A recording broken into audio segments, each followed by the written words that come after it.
to rumble here at London Coin. We are going to pit the barber coin against the flying eagle. We're going to see who can come up with the greatest rumble of all time.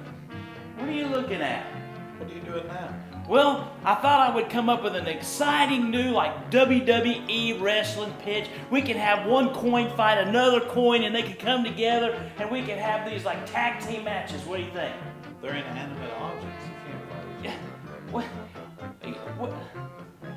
You always have to be a downer.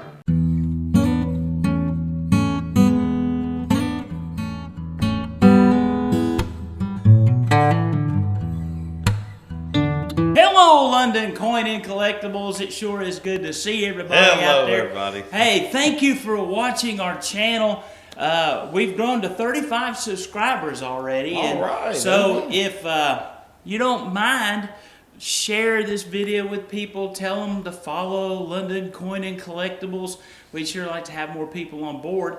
Thank you very much, though, for your support. Oh, yeah. Things are going great at the coin 35 shop. subscribers, that's pretty good. Yeah. Man. If you've not come down and visited us yet, come on by. We're at 110 Lagoon Trail.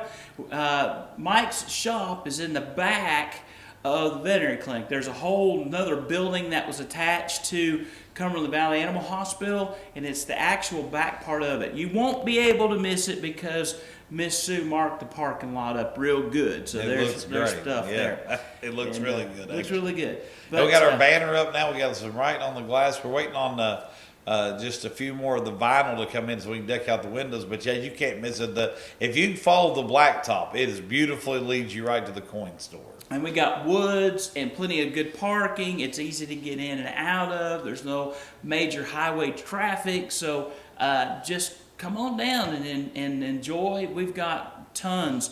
I say Mike has tons of inventory for you to come on down. I'm just the videographer and the little guy that annoys him every day. Well, now we'll tell you something we do have that is amazing. I want to say thank you to some that have watched this. We've actually had them come in here and not only have became customers now, but also they found stuff that we didn't have, and they said, Mike, so what can we do? I want this, you don't have it, and they've ordered. So I want to also remind you guys, listen, we have a great inventory. We have a lot of great things for your numismatic collections, but also if we don't have it, we do have the ability to get it. So I want you to keep that in mind. So if you're missing something, I had some people that filled in the rest of their Walker books. I have people that are filling in the rest of their dime books.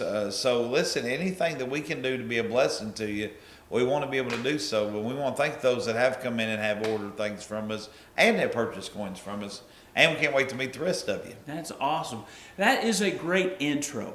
I have asked Brother Mike to do kind of a different, I know we've kind of focused upon coins and the money and the numismatic part of this.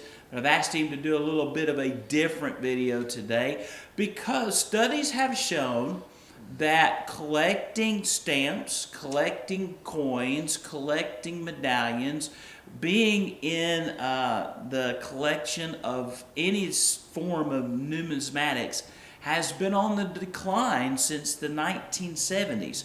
And you see all across this nation where there used to be a lot of coin shops and places where you could trade and sell stamps and coins and that kind of stuff, they are on the decline. Right. Brother Mike is a real rarity to have opened and started a coin shop. It's almost unheard of in the United States right now to open a brand new coin shop. But this is your calling. This is what the Lord's done for us, yes. So it's never been hotter. I mean, coin collecting is never been hotter, but the number of people who are actually involved in this lifestyle and this hobby and this stuff has been on a rapid decline. And so I asked Brother Mike, I was like, I need you to come up with 10 reasons people might want to be in numismatics, might want to be a coin collector or a money collector. Right. And so, what'd you come up with, Brother Mike? Well, I tell you what I did. I kind of, I think we'll do it backwards in honor of the late Carson. I think he had was it Letterman? Letterman's still alive, but he had the top 10, but it was backwards. So I want to do backwards. So I've come up with some things that, and let me just tell you too, guys, and I want to say this. It is a shame that we have less coin shops today than we would had 10, 15 years ago, and we have so many people collecting. So therefore, what they're doing a lot of individual to individual, and what is on the rise is non-authentic coins, because you don't have somebody who is responsible, who is being held accountable for processing coins to different people. And I am going to tell you something. I know that there are not a lot of coin shops out there, but find you a good coin dealer. If you're going to do a brokering between yourself and somebody else, even if they're not a coin dealer, I would recommend having a coin dealer help you on your coin deals, because nothing's worse than having people that would send things to me or bring things to me, and I have to let them know they are not real coins. Find you a good local coin dealer, to even if you have to broker the between somebody that's like a third party almost, because then you know what you're purchasing is authentic. It's what you're getting. Because a lot of times when you're dealing just individual to individual, if it ends up not being authentic, I've heard a lot of people tell me about the times they weren't able to actually get their money back. So with that in mind, we have a lot of companies that also send things to us that are not authentic. So just you might want to just think about that when you're dealing, especially in buying and anything in the newsmax field. But to the top 10 list. All right, here we go. Number 10. Number 10 will always be in existence and for practical use. And that's because at Newsmax, everything we use is either a form of current currency or has been previously. And history always tells us that if in case of hard times or in case of maybe world economical issues, that they have always reverted back to using old currency if they had to, because of the cost. So I think number 10 would be a great way to start out. It's just always going to be around. It's always going to be around. It's going to be something that's going to be available, and for gold and silver stackers especially. You guys, that it's something that you'll be able to trade with and be able to use. We have been using gold and silver since the Lord spoke everything into existence. So first thing that it ever mentioned was where the garden was set. It talked about Havela and said that it was good for gold. So, think about that. It's always going to be in existence, and it's always going to be for practical use. Number 9, it's clean enjoyment. And I say that on a very spiritual level. It's something that you can use. It's not a gamble. I know people that will use things as a gamble with it, and that's not a practical way to buy and sell. But if you are really into the collections and you're really into it for personal preference, it's not a gamble. You're buying something that you enjoy. You're buying something that will hold value. That's right. Yeah. Tomorrow, it's not like anything else you collect. I don't want to attack ball cards, but even they have had times where they're up and down. On the numismatics field, it's always been something that has progressed in value, and it's not a gamble. It's very clean enjoyment. Number 8, it's a way to spend time with your family and your friends and your children. I have found that one thing children enjoy is they enjoy learning about money or being around money. I have 8 kids myself. And when they're very young, the first thing they'll learn to say is, "Daddy, give me $1. Daddy, I'd like to have $1." Because they see Daddy give somebody else $1 and get them an ice cream cone or this and that. So, I've used it as a way to kind of intrigue my children. I'll give them just standard steak quarters at times, and they'll put them up. I've given a couple of my children some foreign currency that they've put up. And my 13-year-old actually came to me the other day and said, "Daddy, look, I've got this Australian coin you gave me a year ago, and I've had it put up, and I took care of it." And then she was like, "So what about something a little more expensive?" But it is a good way to spend time to go through with your family and to show them a lot about what you are enjoying, and let them be able to get in on it. And with that said, number 7, educational value. Very educational, very historically educational. Very, very, very important in this day that we live in. Everybody talks about how they're removing the education of our past, of our history. And I think that, we need to preserve that. We need to let everybody know where we've came from, where we're at. It's very important. At one time, our currency helped produce our history. You hear me talk about what they call art money. And what that was is at one time they would put out the large bills, and on the back of the bills they would put out rare artwork, just so people in the rural areas that weren't going to be able to go to Washington D.C. and see the monuments and to see the artwork. They would use that as educational money, and so I think the educational value that's still involved in this. We can't forget about World War II.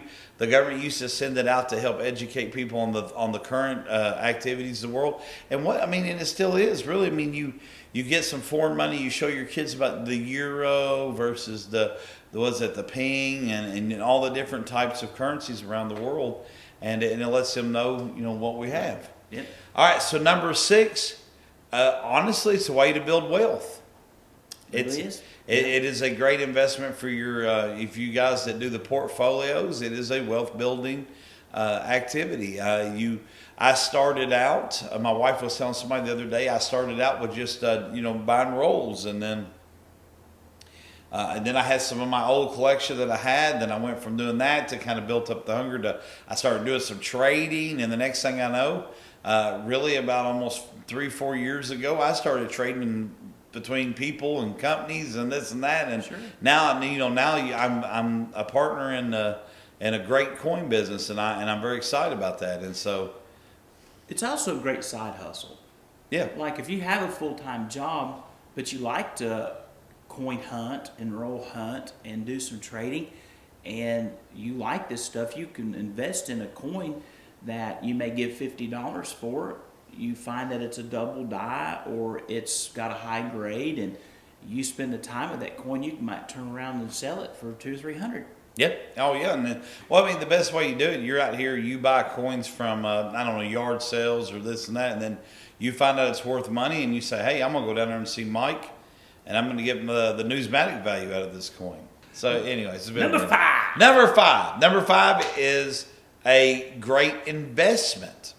So you say, well, you said the way to build wealth. Yeah, but this is also something that when you put your money into, like the 401k may go up or down drastically, you can actually buy into numismatics and put your money in somewhere that has a potential, savings account type feel to it.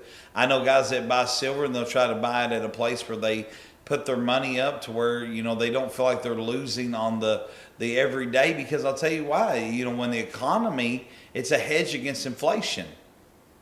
And I know we're not supposed to be in inflation right now, but we are. And that's why we saw such a drastic jump in silver and gold. And though silver may be down a little bit from where it was, say, 6 months ago, overall in the last 3 or 4 years, it has gained substantial ground. And gold is always going to be the world's pecking order. It's always what's going to be. So it's a good investment. So and they're very worried about silver supply, because all of our electronics are just going in landfills, and we're not recovering any of that silver. Right. So the world supply of silver is going down. So it might be something to look at, for future investment.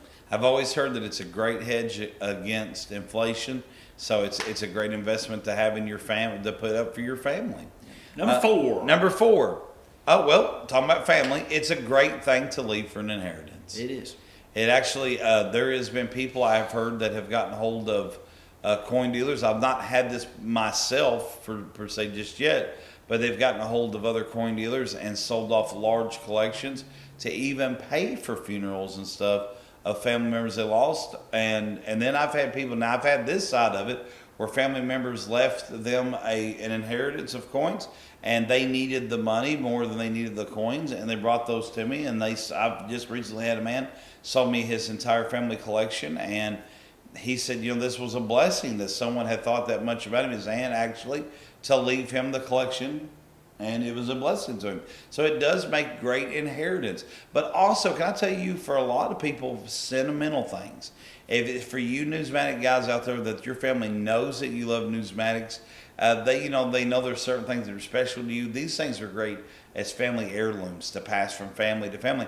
In fact, a lot of people that you meet that does numismatic collecting, they'll tell you how they're either their dad, their granddad, or somebody real close to them had a great impact on their life as far as leaving them something that got them started on their numismatic field. And I want to put a plug in there for myself, okay? Yeah. Numismatic coins make great Christmas gifts. Oh, yeah. They make great Christmas gifts. Alan and Ken and Susan and Faithlin, they married it. Poor old dad, doesn't need any more ties. He'd always use more 1909 SBD. You come down and say, I'll take care of you on that one. I take a 92, Yeah. 92 close AM. Amen, amen. And we can probably come up with that too. So Merry Christmas to the doc. Come out and see me here at London Coin Collectables. Number 3. Number 3. All right, so it's for the community enjoyment. You meet a lot of great people. Yes, you do. A lot of great people through this. And and now I'm going to tell you, there is two sides to this. There is the negative people you meet, but once somebody gets a bad name in this, when I'm talking about this, I'm talking about the numismatic family. They're, when someone's not willing to do right, they get a bad name. It's instantaneous, and nobody wants anything to do with them. So what then you find out is you do have a lot of good, honest people that love to collect. They love to buy and sell, and you find some great friends in the numismatic field. And I will tell you, on a personal level, for me, I found a lot of good brethren that are involved in this. Yeah, I mean, absolutely. really, you and I can name on Doc Jones and several other men that are good Christian people that I found in this, and it's a good community. The community of people that you meet, you'll find people of like interest. You'll find good friendships in this, and I mean it's a great community. It really is. I have absolutely nothing negative to say about the numismatic community at all, because we may have those that we've met that are the rotten eggs, but overall we have a very good. Just integrity-driven people that really want, because you want your name to be good. You want people to know they can trust you. You want to be able to trust people. And I have found that one good thing about our communities is that it's a good integrity for people. That's right. Number 2, so I'm going to go back to the historical significance. That as we collect this, we need to be preservist. I do believe that it's great as far as educational and teaching, but also I believe that it is the numismatic collectors that are preserving this historical significance. That's for not just our country, not just for our families, but for generations that are going to come. Yeah. Well, I was reading the history of the 1877 Indian head, a very valuable coin. Mm-hmm. They only made like 800 plus thousand of those coins. Mm-hmm. Well, less than 400,000 of them have survived these past 200 years. Right. And of those, very few of them, we couldn't count them on our hand, that would grade in MS 60 or above. Right. Okay? Those coins need to be preserved. That's and exactly the ones that may not be MS but are still very fine and stuff like that, they need to be preserved and taken well care of, because they're disappearing. Right. No, you're 100% correct. And I think sometimes we take for granted things that touch our hands and things that we get to see with our eyes, and then when they leave, if they're not going to somebody who's going to preserve them, then that, like you said, 800,000 coins, 400 survive. Over the next 20 to 30 years, that number will probably half of the coins that will survive. So I believe that it's one of the great responsibilities as numismatics, as we as numismatists, that we would help preserve the historical value behind it. So number one out of the top 10 list. I know it's kind of dragged on a little bit, but I've had fun doing this. Number 1, personal enjoyment. Amen. If you don't like it, don't do it. Yeah, I don't think that there's any reason to get into numismatics if you're not enjoying it. But I will tell you this: it is very, very much enjoyable. Every time you go to trade coins, every time you go to buy coins, every time you go to sell coins, or just to be involved in the process. You can go through stores and you see things that you just never thought you would see. I have a coin over there called the presidential coin. It has every head up to Jimmy Carter on a coin, and it's got a gold overlay. I mean, and when you get a magnifying glass, there's a very detailed faces that you see. We have coins that you know, I just recently saw. I had it for a long time. It was a Kennedy cutout that somebody used a laser to cut out. We have the hobo nickels, and you get to see so much interesting stuff. And then us being from here in Kentucky, I had a Somerset bill. And we've got that right now, and you know, that to me, it's just so much enjoyment to get to see the different varieties. You know, before I got really sold out into numismatics and really got really got into it real deep, I didn't realize how much wonderful stuff was out there that made up the numismatic world, as far as medallions and coins and everything else. I'm still amazed every day about the stuff you show me. I'll come in, Ken, you got to see this. I'm like, okay, I'm excited to see it. I'm always something excited. I'm like, to show man, it. I've never seen anything like that. But that's beautiful. Yeah, that's awesome, man. I didn't know something like that even existed. And it creates this real good enjoyment, and it goes back to the clean enjoyment of it too. It's a very clean hobby. And I enjoy it, and you know, and I hope that you guys will try numismatics. Maybe you're watching this video and you've never collected anything, never got in. You know, listen, you don't have to start out. Listen, don't go buy the most expensive coin in the world. Go around, look at the coin shop. Come down here to London Coin Collectible. Look at all the variety we have. See if there's anything that interests you. See if there's anything that you would be more interested in learning about or knowing about. And that's what we're here for, too. It's not just about selling the stuff that's in the store. We have to do that to keep the store open. But also, we want to be able to educate people and help them to find out what they would enjoy in this side of the field. That's right. Well, man, I tell you what, that has been awesome. You did a good job with that. Well, I'm happy that we get to do these videos. I love it. And it's something greater. I want to tell you, to everybody who's called me and said, I've watched you on YouTube. I'm very new to this. Doc has introduced me to this whole world, and you know what? And I mean this from the bottom of my heart. I'm very happy to get to know even larger part of the community out there, and look forward to your phone calls and your emails and stuff as well. Fantastic. God bless you, brother. God bless you, brother. All right. Until next time, we'll see you later.